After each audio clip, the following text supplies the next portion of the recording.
నమస్కారం. ఫోకస్ అనంత న్యూస్ కి స్వాగతం. హెడ్లైన్ చూద్దాం. జూబ్లీహిల్స్ ఉప ఎన్నికలపై బీఆర్ఎస్ అధినేత ఫోకస్.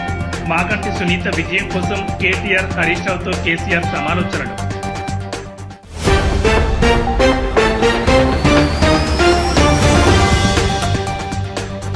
ఇంద్రకీలాద్రిపై కనువిందు చేసిన గాజుల అలంకారం.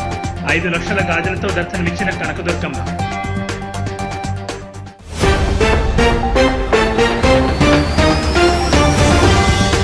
పోలీస్ విచారణకు హాజరైన టీటీడీ మాజీ చైర్మన్ భూమన. సంరక్షణశాలలో గోవుల మరణంపై కొద్ది నెలల క్రితం పలు ఆరోపణలు.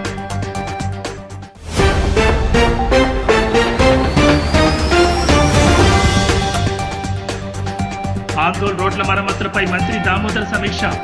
పనులు శరవేగంగా పూర్తి చేయాలని ఆదేశం. జూబ్లీహిల్స్ ఉప ఎన్నికల్లో పార్టీ నేతలు అనుసరించాల్సిన వ్యూహాలపై బీఆర్ఎస్ అధినేత మాజీ ముఖ్యమంత్రి కేసీఆర్ నేతలకు మార్గనిర్దేశం చేయనున్నారు. మాగంటి గోపీనాథ్ మరణంతో ఖాళీ అయిన ఈ స్థానంలో ఆయన సతీమణి మాగంటి సునీత పార్టీ అభ్యర్థిగా పోటీ చేస్తున్న విషయం తెలిసిందే. గత కొన్ని రోజులుగా పార్టీ ఎమ్మెల్యేలు, ఎమ్మెల్సీలు, మాజీ ప్రజాప్రతినిధులు నియోజకవర్గంలో ప్రచారం నిర్వహిస్తున్నారు. నామినేషన్ల పరిశీలన పూర్తయిన నేపథ్యంలో బుధవారం ఎర్రవల్లి నివాసంలో కేసీఆర్ ను పార్టీ వర్కింగ్ ప్రెసిడెంట్ కేటీఆర్, మాజీ మంత్రి హరీష్ రావు కలిసి మాట్లాడారు. జూబ్లీహిల్స్ నియోజకవర్గంలో ప్రస్తుత రాజకీయ పరిణామాలు, కొత్తగా పార్టీలో చేరికలు, ప్రచార వ్యూహం తదితర అంశాలను ఇద్దరూ కేసీఆర్ కు వివరించారు. ఈ సందర్భంగా కేసీఆర్ ఎన్నికల గడువు దగ్గర పడుతున్నందున ప్రచారాన్ని మరింత ఉధృతం చేయాలని సూచించినట్లు సమాచారం. కాంగ్రెస్ ప్రభుత్వంపై ప్రజల్లో తీవ్ర అసంతృప్తి నెలకొన్నందున ఆ ప్రభావం ఉప ఎన్నికల ఫలితాల్లో స్పష్టంగా కనిపిస్తుందని ఆయన అభిప్రాయపడ్డారు. ఇకపై ప్రచారం, పోలింగ్ రోజు వ్యూహం, బూత్ మేనేజ్మెంట్ వంటి అంశాలపై ముఖ్య నేతలకు కేసీఆర్ స్వయంగా దిశానిర్దేశం చేయనున్నారు. ఇందులో భాగంగా గురువారం ఎర్రవల్లి నివాసంలో పార్టీ ఎమ్మెల్యేలు, ఎమ్మెల్సీలు, మాజీ ప్రజాప్రతినిధులు, కీలక నేతలతో ప్రత్యేక సమావేశం ఏర్పాటు చేసినట్లు సమాచారం.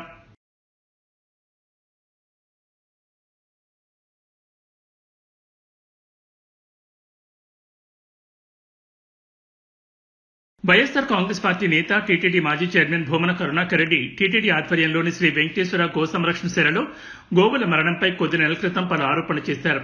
ఈ విషయమై టీటీడీ బోర్డు సభ్యుడు భానుప్రకాష్ రెడ్డి ఎస్వీ యూనివర్సిటీ పోలీసులకు ఫిర్యాదు చేశారు. ఆయన ఫిర్యాదు మేరకు పోలీసులు కేసు నమోదు చేసుకున్నారు. ఈ మేరకు విచారణకు హాజరు కావాలని భూమన కరుణాకర్ రెడ్డికి నోటీసులు జారీ చేశారు. ఆయన చేసిన ఆరోపణలకు ఆధారాలు చూపాలని కోరారు. ఈ నేపథ్యంలో భూమన కరుణాకర్ పోలీసుల విచారణకు హాజరయ్యారు.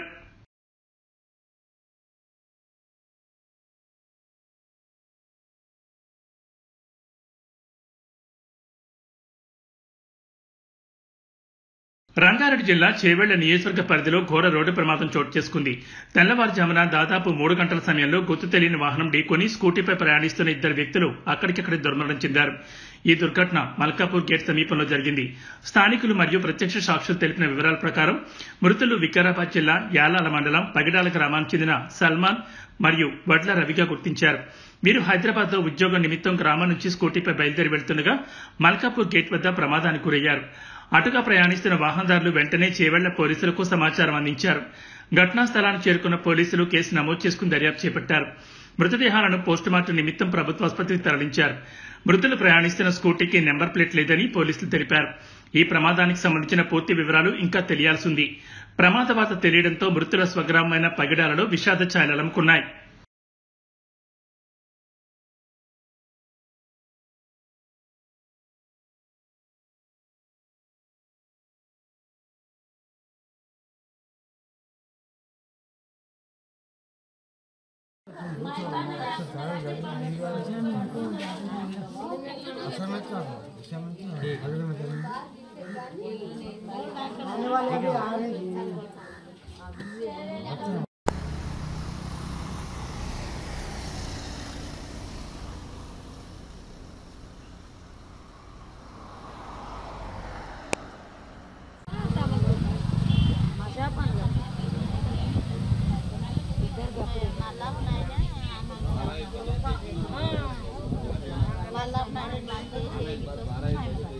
భక్తుల పాలిట కొంగు బంగారమైన విజయవాడ ఇంద్రకీలాద్రిపై కొలువైన కనకదుర్గ అమ్మవారు ఈ రోజు భక్తులకు అత్యంత ప్రత్యేకమైన గాజుల అలంకారంతో దర్శనమిచ్చారు.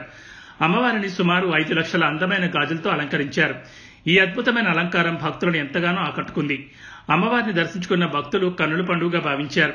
అలంకారం పనులు ప్రారంభించడానికి ముందు దేవస్థానం మరియు వేదిక కమిటీ ఆధ్వర్యంలో విధి విధానాల ప్రకారం ప్రత్యేక పూజా కార్యక్రమం నిర్వహించారు. ఈ ప్రత్యేక గాజుల అలంకారంతో అమ్మవారి దర్శనం నిన్న రాత్రి 11 గంటలకే ప్రారంభమైంది. తెల్లవారుజాము నుంచి ఈ మనోహరమైన రూపంలో ఉన్న అమ్మవారిని దర్శించుకోవడానికి భక్తులు పెద్ద సంఖ్యలో తరలివచ్చి అమ్మవారి ఆశీస్సులు అందుకున్నారు. ఇంద్రకీలాద్రి పర్వతం ఈ రోజు భక్తుల సందడితో ఆధ్యాత్మిక శోభను సంతరించుకుంది.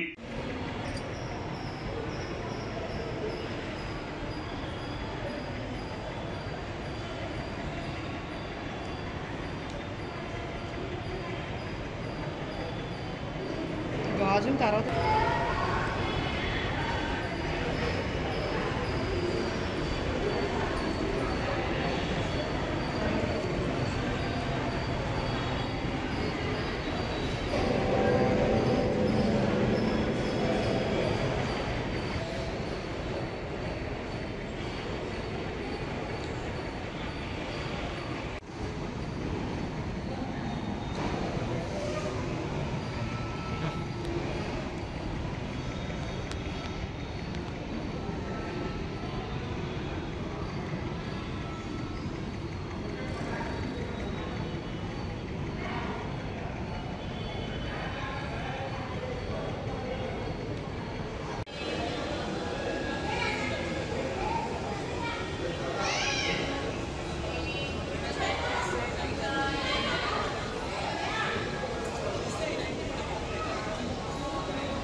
తెలంగాణ రాష్ట్ర వైద్య ఆరోగ్య శాఖ మంత్రి మరియు ఆందోళన శాసనసభ్యులు దామోదర్ రాజనరసింహ నియోజకవర్గ పరిధిలోని రోడ్ల నిర్మాణం, మరమ్మతుల పనుల పురోగతిపై సమీక్ష నిర్వహించారు. సంగారెడ్డిలోని తన నివాసంలో సంగారెడ్డి, మెదక్ జిల్లాల పంచాయతీరాజ్, ఆర్ఎండ్బీ శాఖల ఇంజనీరింగ్ అధికారులతో మంత్రి ఈ సమావేశం నిర్వహించారు. ఆందోళన నియోజకవర్గ పరిధిలో పంచాయతీరాజ్ శాఖ ఆధ్వర్యంలో జరుగుతున్న రోడ్ల నిర్మాణ పనులు, ఇటీవల కురిసిన భారీ వర్షాల వల్ల దెబ్బతిన్న రోడ్ల మరమ్మతుల పనులను శరవేగంగా పూర్తి చేయాలని అధికారులను మంత్రి ఆదేశించారు. గ్రామీణ ఉపాధి హామీ పథకం కింద చేపడుతున్న రోడ్ల పనులు, కొత్త అంగన్వాడీ భవనాల నిర్మాణం, వివిధ పాఠశాలల్లో టాయిలెట్ బ్లాక్స్ నిర్మాణ పనులపై చర్చించారు. మండల కేంద్రాల నుండి గ్రామాలకు వెళ్లే కనెక్టింగ్ రోడ్ల పనులను త్వరగా పూర్తి చేయాలని ఆదేశించారు. అనంతరం సంగారెడ్డి జిల్లా రహదారులు అండ్ భవనాల శాఖ అధికారులతో సమీక్ష నిర్వహించి కీలకమైన గార్లపల్లి, అజ్జమర్రి బ్రిడ్జ్ నిర్మాణ పనుల పురోగతిపై చర్చించారు.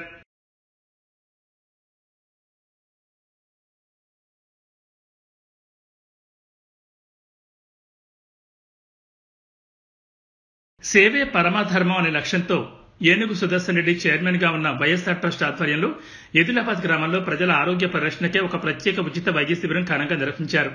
హైదరాబాద్ లోని ప్రతిష్టాత్మక Basavatarakam Indo American cancer hospital and research centre వారి సౌజన్యంతో ఈ వైద్య శిబిరం ఏర్పాటు చేశారు. అన్ని వ్యాధులకు సంబంధించిన నిపుణులైన డాక్టర్ల బృందం గ్రామానికి వచ్చి ప్రత్యక్షంగా పరీక్షలు నిర్వహించారు.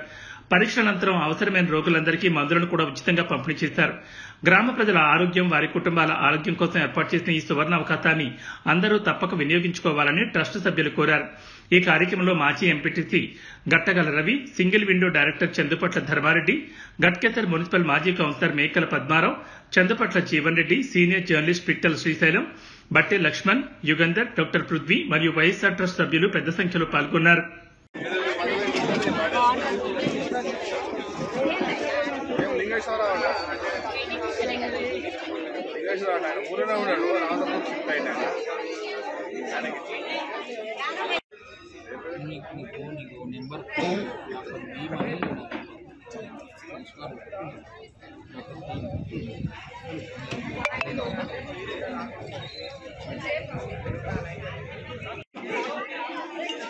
बीपी गोली इनपुट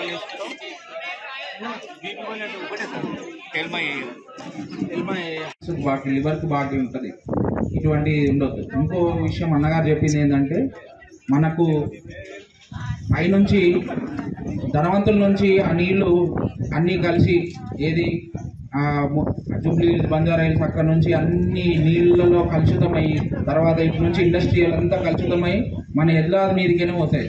దానివల్ల గ్రౌండ్ వాటర్ కలుషితంతో ఇటువంటి కెమికల్స్ చాలా. ముందుగా అందరికీ నమస్కారం. ఈరోజు మన కట్కేశ్వర్ మండలంలో ఉన్న హైదరాబాద్ గ్రామంలో మూసీ పర్వత ప్రాంతమైనందుకు ఇక్కడ చాలామంది అంటే దీర్ఘకాలిక వ్యాధుల మీద అవగాహన లేక ఎంతోమంది వ్యాధిగ్రస్తులై చాలామంది ఆర్థికంగా లేకపోతే కుటుంబ సభ్యులను నష్టపోతూ ఉన్నారు. కాబట్టి మా ఈ వైఎస్ రెడ్డి ట్రస్ట్ ఆధ్వర్యంలో ఈరోజు ఒక క్యాంపు అంటే ముఖ్యంగా క్యాన్సర్పై అవగాహన పెంచడం, దానికి స్క్రీనింగ్ టెస్ట్ చేయడం, ఇతర డాక్టర్లు అంటే కళ్ళ డాక్టర్లు, పళ్ళ డాక్టర్లు, జనరల్ ఫిజిషియన్ అంటే మా పృథ్వీ గారికి ఈ హైదరాబాద్ గ్రామస్తులు కావడంతో తన వంతు సహకారాలు అందిస్తారని చెప్పి ముందుకు వచ్చిన వారికి మా హైదరాబాద్ గ్రామ పెద్దల సహకారంతో ఈరోజు ఈ క్యాంప్ నిర్వహిస్తా ఉన్నాం. దీని ముఖ్య ఉద్దేశం ఏంటంటే ప్రతి ఒక్కరి అవగాహన కల్పించడం, సంబంధించిన ఇది వ్యాధి నిర్ధారణ అయినట్లయితే మేము వాళ్ళకి సాధ్యమైనంత వరకు ఉచితంగా లేకపోతే కొంచెం ఆర్థికంగా భారం కాకుండా ఉండే ఉద్దేశంతో ఈ క్యాంపు నిర్వహిస్తూ ఉన్నాం. క్యాంపులో చాలామంది పాల్గొంటూ ఉన్నారు. ఇంకా కూడా హైదరాబాద్ గ్రామస్తులు ముఖ్యంగా తెలియజేసేది గ్రౌండ్ వాటర్ కానీ ఎయిర్ పొల్యూట్ అయింది. ఎందుకంటే ఈ పారిశ్రామిక నుంచి విష కాలుష్యం వలన ఈరోజు వాటర్ కానీ ఎయిర్ కానీ అంతా చెడిపోయి ఉన్నది. కాబట్టి ఈ గ్రామంలో అత్యధికంగా ఈరోజు పశువులు కానీ పండించిన పంటలు కూడా విషంతో నిండిపోతూ ఉన్నది.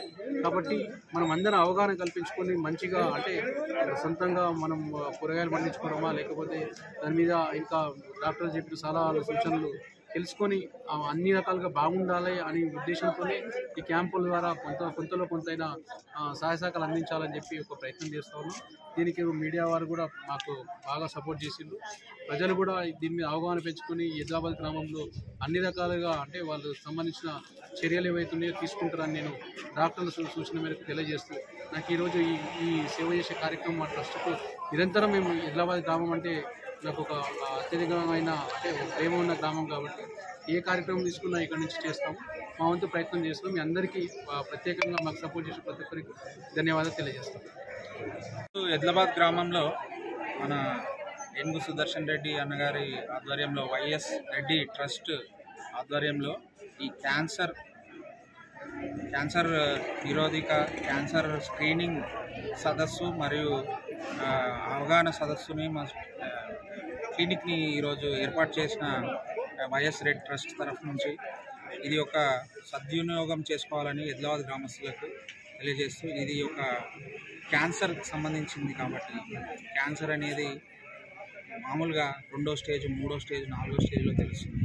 ఈ స్క్రీనింగ్ వల్ల పేషెంట్కి స్క్రీనింగ్ క్యాన్సర్ లక్షణాలు ఉన్నాయి, క్యాన్సర్కి సంబంధించి గర్భసంచికి సంబంధించి రొమ్ముకు సంబంధించింది కానీ తర్వాత మన ఇక్కడ మూసీ పరాయత ప్రాంతంలో ఉన్నందుకు ఏమైనా బ్లడ్కి సంబంధించింది కానీ లివర్కి సంబంధించింది కానీ తర్వాత ఇక్కడ కామన్గా వచ్చేది ఆల్కహాల్ మరియు టొబాకో ఎక్కువగా సేవిస్తారు కాబట్టి లివర్కు మరియు బకల్ మ్యూకోజా అంటే ఓరల్ క్యాన్సర్లు, స్మోకింగ్ ద్వారా లంగ్ క్యాన్సర్లకు స్క్రీనింగ్ ఈ ultrasound, mammography, pap smear, chest x ray దీని ద్వారా క్యాన్సర్కి సంబంధించిన ఏమైనా లక్షణాలు ఉన్నాయా ఆ టెస్టుల్లో ఎలాగైనా మనము తెలుసుకోవాలా, దాన్ని ఇక్కడనే నివారించవచ్చు లేదా ట్రీట్మెంట్కి ఫర్దర్గా తీసుకుపోయి దీనికి బెస్ట్ ట్రీట్మెంట్ని అందించవచ్చు అని ఈ ప్రెస్ మీట్ ద్వారా ఉన్న యొక్క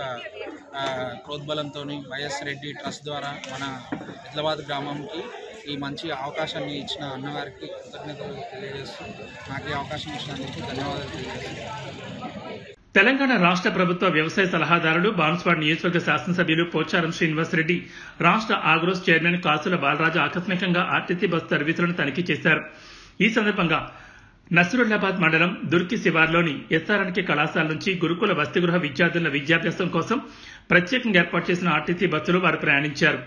పోచారం శ్రీనివాసరెడ్డి మరియు కాసుల బాలరాజు విద్యార్థులతో కలిసి బాన్సువాడ జూనియర్ కళాశాల వరకు బస్సులో ప్రయాణించి ఈ సందర్భంగా విద్యార్థులతో కాసేపు ముచ్చటించారు.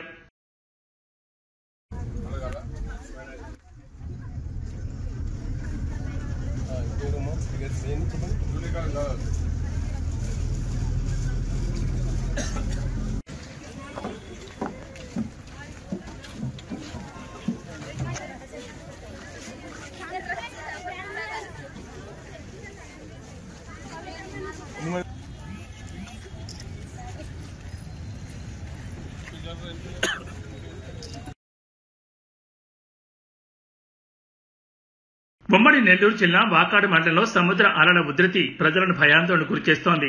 తుపిలిపాలెం తీర ప్రాంతంలో బంగాళాఖాతం దాదాపు 50 అడుగుల మేర ముందుకు చొచ్చుకొచ్చింది. ప్రస్తుతం బంగాళాఖాతంలో ఏర్పడిన అల్పపీడన ప్రభావం కారణంగా సముద్రంలో అలలు సాధారణ కంటే భారీగా ఉధృతంగా ఎగిసిపడుతున్నాయి. తీరం కోతకు గురవుతోంది. అలలు వేగంగా గ్రామాలకు చేరుతుండటంతో స్థానికులు ఆందోళన చెందుతున్నారు. పరిస్థితి తీవ్రతను గమనించిన జిల్లా యంత్రాంగం మరియు రెవెన్యూ అధికారులు తక్షణ చర్యలు చేపట్టారు. తీరానికి సమీపంలో ఉన్న లోతట్టు ప్రాంతాల ప్రజలను తక్షణమే అప్రమత్తం చేసి వారికి ఎలాంటి ప్రాణ నష్టం జరగకుండా సురక్షిత ప్రాంతాల్లో ఏర్పాటు చేసిన పునరావాస కేంద్రాలకు తరలించారు. అధికారులు పరిస్థితిని ఎప్పటికప్పుడు సమీక్షిస్తున్నారు. రాబోయే 24 గంటల్లో అల్పపీడన ప్రభావం కొనసాగే అవకాశం ఉన్నందున తీర ప్రాంత ప్రజలు అప్రమత్తంగా ఉండాలని, సముద్రంలో వేటకు వెళ్లొద్దని అధికారులు హెచ్చరికలు జారీ చేశారు.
సంక్షేమ హాస్టల్లో విద్యను అభ్యసిస్తున్న బాలికపై అత్యాచారం చేసిన ఘటనలో నిందితులను కఠినంగా శిక్షించాలని, కిడ్నాప్ కేసు కూడా పెట్టాలని, విద్యార్థులకు భద్రత కల్పించాలని కోరుతూ సిపిఐ ఆంధ్రప్రదేశ్ మహిళా సమాఖ్య ఆధ్వర్యంలో రాజమండ్రి జిల్లా కలెక్టరేట్ వద్ద ధర్నా నిర్వహించారు. ఈ ధర్నాను ఉద్దేశించి సిపిఐ జిల్లా కార్యదర్శి తాటిపక్క మధు, మహిళా సమాఖ్య జిల్లా ప్రధాన కార్యదర్శి పి లావణ్య మాట్లాడారు. సంక్షేమ హాస్టల్ బాలికపై అత్యాచారం చేసిన ఘటన చాలా సిగ్గుచేటన్నారు. సంక్షేమ హాస్టల్లో బాలికలకు రక్షణ కొరబడిందని అన్నారు. ప్రతి మహిళా సంక్షేమ హాస్టల్ వద్ద సీసీ కెమెరాలు ఏర్పాటు చేయాలని డిమాండ్ చేశారు. భద్రత మహిళలకు భద్రత, ఆడవాళ్ళకి భద్రత, మహిళలకు భద్రత, మహిళలకు భద్రత, స్టూడెంట్స్ భద్రత, గర్ల్స్ భద్రత, save girls, save girls, save girls, save girls, save girls, save girls, మహిళలకు భద్రత, మహిళలకు భద్రత, సంక్షేమ హాస్టల్ సీసీ కెమెరాలను, సీసీ కెమెరాలను, సీసీ కెమెరాలను, సీసీ కెమెరాలను, సీసీ కెమెరాలను. గోదావరి జిల్లా రాజమహేంద్రవరం గణేష్ చౌక్ ఎదురుగుండా సాంఘిక సంక్షేమ శాఖ బాలికల వసతి గృహం 1 హాస్టల్లో చదువుతున్న ఒక మైనర్ బాలికను ఇప్పటికీ మీరందరూ పేపర్ చూసి ఉంటారు, రేప్ చేయడం జరిగింది. దీనిపై ఒక ఉన్నత స్థాయి విచారణతో పాటుగా మేము మహిళా సమాఖ్య నాయకురాలు లావణ్య, రాంబాబు గారు, కొండలరావు గారు నాయకత్వంలో మొత్తం హాస్టల్స్ కి అలాగే హాస్పిటల్కి వెళ్లి చూశాం. జిల్లాలో ఉన్న ఏ ఒక్క హాస్టల్, మహిళా హాస్టల్ దగ్గర సీసీ కెమెరాలు లేవు. అర్ధరాత్రి ఎవరన్నా దుకాణాలు వచ్చినా ఏం జరిగినా ఒక్క సీసీ కెమెరా లేదు. కనీసం నడి రోడ్లో ఉన్న హాస్టల్స్ కూడా సెక్యూరిటీ గార్డ్స్ లేని పరిస్థితి మనకు కనపడుతుంది. అసలు ఆ అమ్మాయి ఎందుకు బయటకు వెళ్లింది? దీనికి నిర్లక్ష్యం వహించిన హెచ్డిబోల్ను నిన్న రాత్రి కలెక్టర్ సస్పెండ్ చేశారు. ఆమెనే కాకుండా రాజమండ్రి ఏఎస్డబ్ల్యూఓ ఎవరైతే ఉన్నారో అతని యొక్క నిర్లక్ష్యం అనేది మనకి కనపడుతుంది. ఆయన్ని కూడా సస్పెండ్ చేయాలని కోరుతున్నాం. అంతేకాకుండా ఎవరైతే బాధితురాలు ఉందో వెంటనే ఆ దోషుల్ని శిక్షించి ఈ రాష్ట్ర వ్యాప్తంగా ముఖ్యంగా ఈ జిల్లాలో ఉన్న అన్ని సంక్షేమ హాస్టల్స్ లో భద్రత పెంచాలి, సీసీ కెమెరాలు ఏర్పాటు చేయాలి, బాధ్యులైన వారిని శిక్షించాలని కోరుతూ ఈరోజు భారత కమ్యూనిస్ట్ పార్టీ సిపిఐ ఆంధ్రప్రదేశ్ మహిళా సమైక్య ఆధ్వర్యంలో ఈ ఆందోళన చేపడుతున్నాం. మరోపక్క తునిలో కూడా చూసే ఉంటారు. అందుకని మేము ఒకటే కోరుతున్నాం, కేంద్రమే ఒక మానవ వనరుల శాఖ మొత్తానికి ఎడ్యుకేషన్ చేయాలి, అందరినీ అనంతపురం జిల్లా తాడిపత్రి మున్సిపల్ చైర్మన్ జేసీ ప్రభాకర్ రెడ్డి వ్యాఖ్యలపై అనంతపురం జిల్లా ఎస్పీ జగదీష్ తీవ్రంగా స్పందించారు. ఈ సందర్భంగా ఆయన మీడియా సమావేశంలో మాట్లాడుతూ జేసీ ప్రభాకర్ రెడ్డి బెదిరింపు వ్యాఖ్యలను తీవ్రంగా ఖండించారు. ఏఎస్పీ పైన రోహిత్ కుమార్ చౌదరి పైన ఆయన చేసిన వ్యాఖ్యలపైన మీరేం ఖండిస్తారు? మనకు నిన్న police commemoration day across the country October 21 observe చేయడం జరిగింది. సో పోలీస్ కమెమరేషన్ డే అంటే విధి నిర్వహణలో ప్రాణాలు కోల్పోయినటువంటి పోలీస్ వారి త్యాగాన్ని మనము స్మరించుకోవాలా, అండ్ వాళ్ళ ఫ్యామిలీస్కి మేము కూడా మీతో పాటు ఉంటామని ఒక ధైర్యం చెప్పారు. సో అలాగే అక్రాస్ కంట్రీ కూడా ఈ ప్రోగ్రామ్ అబ్జర్వ్ చేయడం జరిగింది. అనంతపురంలో కూడా మేము ఈ ప్రోగ్రామ్ ని చేయడం జరిగింది. సో ఒక డిపార్ట్మెంట్ ప్రాణాన్ని పణంగా పెట్టి ఎప్పుడు కూడా ఒక చిన్న ట్రాఫిక్ నుంచి పట్టి ఒక మేజర్ కెలామిటీ వరకు ముందుండి ప్రాణాన్ని కూడా పణంగా పెట్టి పనిచేస్తారంటే అది పోలీస్ డిపార్ట్మెంట్. సో ఇట్లాంటి కమెమరేషన్ డే రోజున ఒక బెదిరింపు ధోరణంతో, దూషించడంతో, దుర్భాషలాడుతూ, ఒక ఇండివిజువల్ గా టార్గెట్ చేస్తూ ఒక నిజాయితీగా పనిచేస్తున్న ఒక ఆఫీసర్ గురించి మాట్లాడటం చాలా బాధాకరం. సో దీని గురించి మనము దీన్ని చట్టరీత్యంగా నేరం కూడా, అండ్ దీని గురించి మనము చట్టరీత్యంగా చర్యలు కూడా తీసుకోవడం జరుగుతుంది. మనము ఒక కమెమరేషన్ డేలో లాస్ట్ 1 year లో చూసినట్టయితే దాదాపుగా 12 నుంచి 12 మంది మా జిల్లాలో ప్రాణాలు కోల్పోయారు.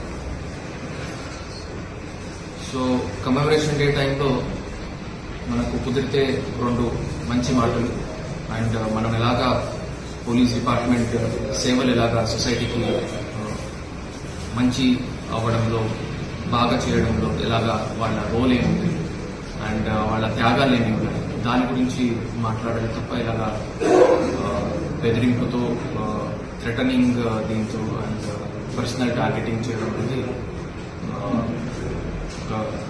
చట్టరీత్యంగా మనకు నేరం కూడా అవుతుంది. అండ్ దానికి తగినట్టు మనం చర్యలు కూడా చేపట్టడం జరుగుతుంది. ప్రాణరక్షణ కోసం గన్ లైసెన్స్ ఇచ్చింటారు కదా సార్, మీతోనే కాదు గన్ మాతో కూడా అన్నారు. గన్ లైసెన్స్ క్యాన్సిల్ చేయడానికి ఏమన్నా సిఫారసు చేస్తారా? దాని గురించి కూడా మనం యాజ్ పర్ లీగల్ ప్రొవిజన్స్ ఆలోచించి దాని మీద కూడా మనం చట్టరీత్యంగా చర్యలు ఏబీ బులెటిన్ విశేషాలు మరో బులెటిన్లో మళ్ళీ కలుసుకుందాం. నమస్కారం.